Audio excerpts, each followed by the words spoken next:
എനിക്കൊരു ഫ്രണ്ട് ഉണ്ട്, എൻ്റെ ബെസ്റ്റ് ഫ്രണ്ട്. എന്നെ ഏറ്റവും കൂടുതൽ സ്നേഹിക്കുന്ന, എൻ്റെ എല്ലാ കാര്യങ്ങളും അറിയാവുന്ന, ഞാൻ സങ്കടപ്പെട്ട ഏറ്റവും കൂടുതൽ സങ്കടപ്പെടുകയും ഞാൻ ചിരിച്ച ഏറ്റവും കൂടുതൽ സന്തോഷിക്കുകയൊക്കെ ചെയ്യുന്ന എൻ്റെ ബെസ്റ്റ് ഫ്രണ്ട്.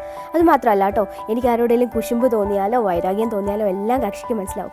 അതുമാത്രമല്ല, വേറൊരു കാര്യം കൂടെ ഉണ്ട്, ആരോടെങ്കിലും ചെറിയൊരു ഇഷ്ടം തോന്നിയാലും കക്ഷിക്ക് മനസ്സിലാവും. അങ്ങനെ എന്നെ നന്നായിട്ട് അറിയാവുന്ന എൻ്റെ ബെസ്റ്റ് ഫ്രണ്ട്. അവളെക്കുറിച്ച് പറഞ്ഞു തുടങ്ങിയാൽ പിന്നെ എനിക്ക് പറഞ്ഞ അവളുടെ പേര് പോലും നിങ്ങളോട് പറയാൻ പറ്റത്തില്ല. അതുപോലാണ് അവളെക്കുറിച്ച് പറഞ്ഞ വാക്കുകൾ എനിക്ക് കിട്ടത്തില്ല. അപ്പോൾ എൻ്റെ ബെസ്റ്റ് ഫ്രണ്ടിൻ്റെ പേരറിയണ്ടേ? എൻ്റെ ബെസ്റ്റ് ഫ്രണ്ടിൻ്റെ പേരാണ് അക്സ ഈസ് കാർമൽ. അതായത് ഈ ഞാൻ തന്നെയാണ് എൻ്റെ ബെസ്റ്റ് ഫ്രണ്ട്. നിങ്ങളുടെ ഓരോരുത്തരുടെയും ബെസ്റ്റ് ഫ്രണ്ട് ആരായിരിക്കണമെന്നറിയോ? നിങ്ങൾ തന്നെയായിരിക്കണം. നിങ്ങളുടെ ജീവിതത്തിൽ നിങ്ങളെ ഏറ്റവും കൂടുതൽ സ്നേഹിക്കുന്നത് നിങ്ങൾ തന്നെയാണ്. നിങ്ങളുടെ എല്ലാ തെറ്റുകളും മനസ്സിലാക്കുന്നത് നിങ്ങൾ തന്നെയാണ്. നിങ്ങൾ സന്തോഷിക്കുമ്പോൾ ഏറ്റവും കൂടുതൽ സന്തോഷിക്കുന്ന ആരാ? നിങ്ങൾ തന്നെ. സങ്കടപ്പെട്ടാൽ ഏറ്റവും കൂടുതൽ സങ്കടപ്പെടുന്നത് നമ്മൾ തന്നെയാണ്. അപ്പം നമ്മളെ തന്നെ നമ്മൾ ഏറ്റവും കൂടുതൽ സ്നേഹിക്കുക. ലൈഫിൽ വരുന്ന എല്ലാ പ്രശ്നങ്ങളെയും പോസിറ്റീവായിട്ട് കാണുക. അതുമാത്രമല്ല, എന്നും രാവിലെ എണീറ്റിട്ട് എന്നാ ചെയ്യണമെന്ന് അറിയാം? ഞാനാണ് ഹീറോ എന്നങ്ങ് പറയുക. കണ്ണാടിയുടെ മുമ്പിൽ നോക്കിയിട്ട് എന്നാ പറയണമെന്ന് അറിയാം?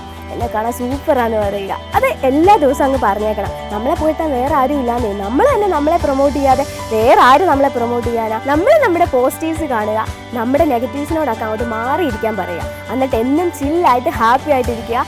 നമ്മൾ തന്നെയാണ് നമ്മുടെ ബെസ്റ്റ് ഫ്രണ്ട്. എന്നും നമ്മൾ തന്നെ ആയിരിക്കട്ടെ നമ്മുടെ ബെസ്റ്റ് ഫ്രണ്ട്. അപ്പോൾ അങ്ങനെ സെറ്റ് അല്ലേ? Okay, set.